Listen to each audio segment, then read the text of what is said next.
When you're on stage and you're going to play, like I remember I was just kind of like looking out over like the sea of people, and you're just like, my God, everyone's here because they're like nervous, like university, and they're like connecting with people and that, and like we're just kind of here doing our job. Like I obviously had fun doing the set and it felt great, but I was like so disconnected from the crowd.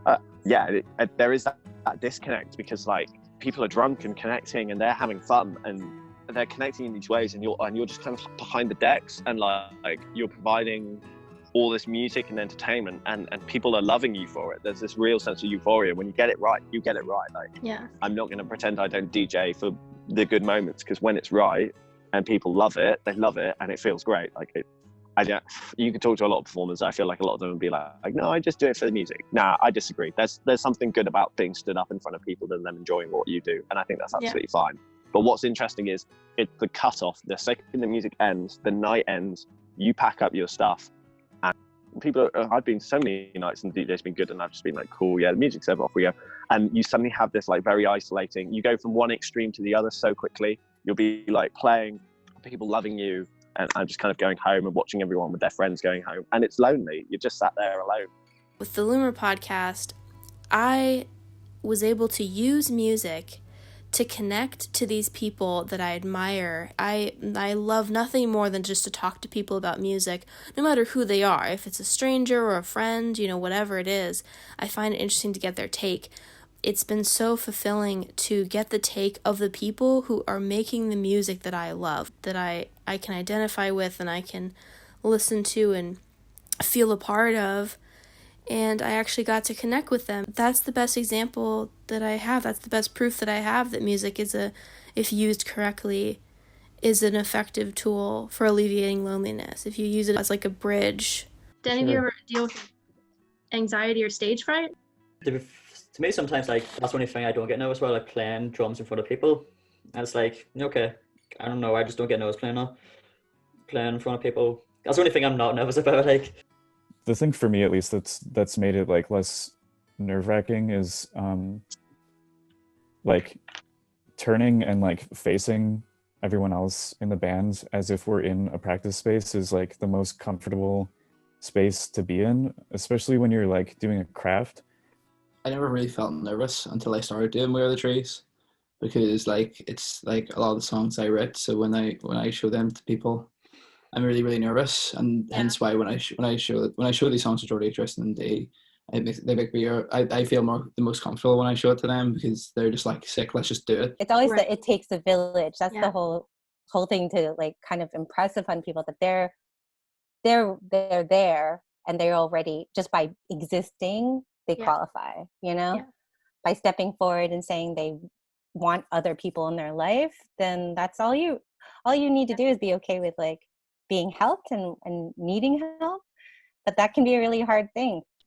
I think all of us have had our own kind of deal with it, but I think in general, if I am nervous, it's only off stage, and then when it happens, it's just kind of like, I think it's just, you have to be in there. That what you're describing sounds like a great way to like maybe get over that, is just sort of being in the moment, breathing, making it more of a meditative experience.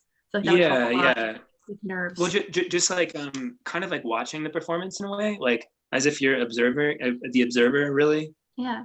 Kind of like you're in the audience and stuff. So treating it with that amount of patience is kind of like helpful to people watching it.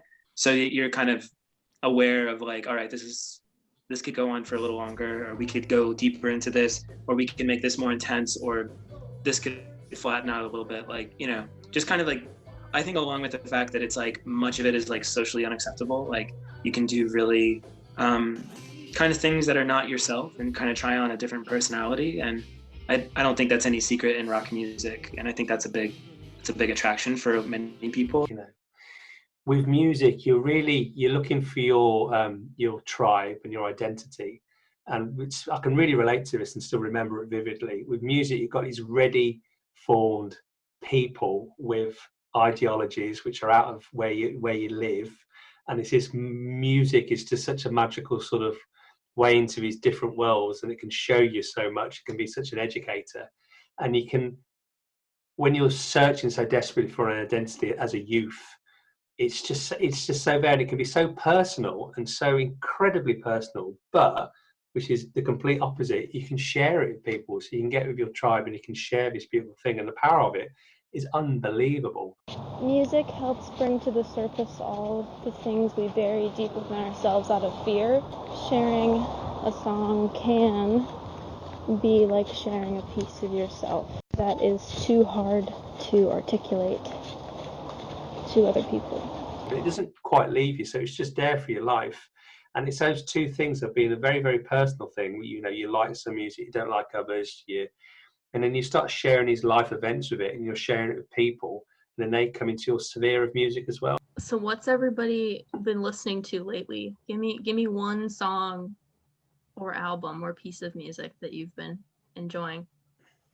I think I shared it in our group chat, but I've been really into that Crying album, the Over the Fleeting Gales. And then also just a random song that I haven't been able to stop listening to is Whole Lot of Choppas. That Sada Baby song, you know, they want to see me do my dance. The song's good. Or people just I don't know, sharing things like with their friends and stuff. I think the community aspect of music is super important to me, and that I would hope that like the stuff that we put out there is something that people can talk about with each other and listen to with each other, and develop like a sort of like situational memory, like hearing a song during a specific time, just sort of like re-listening to that leads them back to that moment. That's good. Is there like one thing you'd like to portray or communicate to your fans? What impact are you trying to have with your music? I mean, I think personally, I have always like, just like whatever like music did for me or any of us, because I feel like music, like, I don't know. I've met some people where they're like, I don't really listen to music. And I really don't understand that at all, because music is like, it sounds so cheesy, but it's helped me through like awful situations. So I think if we could, in any caliber, kind of do that for somebody, or make music that is like the quote unquote, like even just say like the soundtrack to someone's like life or like teenage years or whatever, like I think that is truly like, honestly, like to me, like very, very cool to think that we could be, I don't know, like helping someone in any way, shape or form. Mm-hmm. I think that's the best answer. And at least just one thing I can tack on is like that. It sounds really trite, but I really hope that our music is something that can help people through a hard time. And like, I don't know what necessarily that means, but like, if, you know, music is like a vestige for a lot of people, it's like the one kind of art that's used as like directly used as therapy, that's like shamelessly used for therapy. Like, people don't rush to the art museum to look at a painting necessarily. Like, I know that some people might, but I think in culture, you know, music's like the most popular thing in the world. Like, and like if someone chooses to listen to ours to be like, well, this kind of reminds me of like navigating this issue, and this kind of like, or it kind of like motivates me or helps me to have fun despite this problem. I think any art form surpasses a lot of art forms for certain people, but not all people. Like, not everyone is into music. And there's lots of people that aren't, and that's fine. There's lots of people who are far more moved by impressionist art than they are music, or there's people that, you know, typography, just they get that, and these are all art forms that are interwoven from such a young age. But like, for me, I think the music's just one of the more universal ones that we just understand. So of course we bond over it so easily, because it's like just bringing out such a strong part of our childhood understanding, and being able to interact with others through it is a really gratifying experience. It just feels incredible, because there's that like mutual understanding with everyone, and you know, it's just an incredible thing bringing people together in that way. Just something I used to do for just my career, just listen to all types of music. That's what I live by, like, just because it just helps me become a better musician and a better performer too, and understanding different cultures as well. So yeah, that's my advice. Like the participation in group becomes a form of resilience. Yeah. You know, so that there's that even a point of difference is also is something that gives texture to our overall unity and not necessarily dividing notion. Why do you think music is so effective at bringing people together? Like, why do you think it has that sort of social bonding quality? Wow, that's a big question. I know it's kind of like a weird, deep one. But... I mean, I think it's something that from like such a young age, you're imparted an understanding of it completely implicitly. Playing guitar since I was like 7 or 8, and I'm 33 now, so I've always done music. Nice for a long. It feels like just part of us, and I've always played in bands since I was a teenager, and I did a lot of different solo things, and I've lived in different places, and I've always just did music wherever I went. And so it's pretty much never not done it. I don't think I'll ever have a life without music either, or without being in a band. Yeah, I think I'm on the same page there. I think it's very like habitual. Like I've been making music for ever, like for as long as I can remember.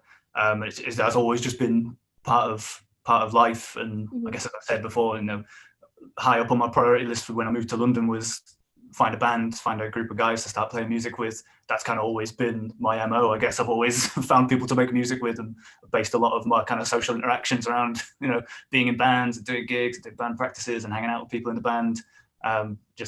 It's always been a huge part. And you're just given this understanding, and you're given this understanding with other people. You know, normally you think about these experiences where you might hear music, either like TV shows, for example.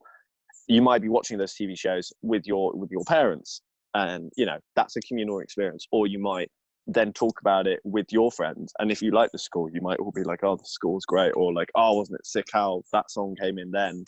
It's just so intimately part of our lives from such a young age. It kind of made me do music like a bad person, and made me like meet new and exciting people that think the same as me, and also like the same stuff as I do. So yeah, I think it's why I did music, because it just made my life a bit better. So yeah, like not being able to play shows, it's really difficult to like not meet people through music, but like it's been nice to like do a few things like this and like meet you and, you know, talk and everything. So thank you so much for having us. That's there's like a real parallel with people's mental health. It's like you can be really having something going on in your mind that you think is completely unique and no one's going through it and it's totally your thing. And you start opening up about it and you find there's other people that have been through the same experience as well. And it's like music, isn't it? You know, when you find the super fans that are into the same stuff that you are, start not feeling so alone, you know? Yeah, it's definitely good to be in it together.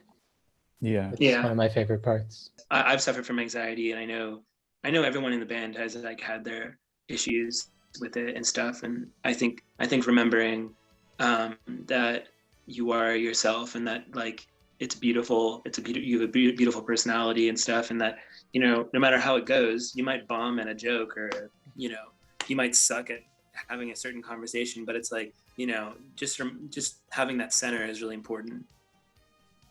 Right. And yeah, with your music, it's never wrong. It's maybe not a fact, but it's your interpretation of a feeling or a story or whatever it is, and that can't really be wrong because it's from your perspective. Yeah, totally. For better or for worse, art is never wrong. We'll see you guys.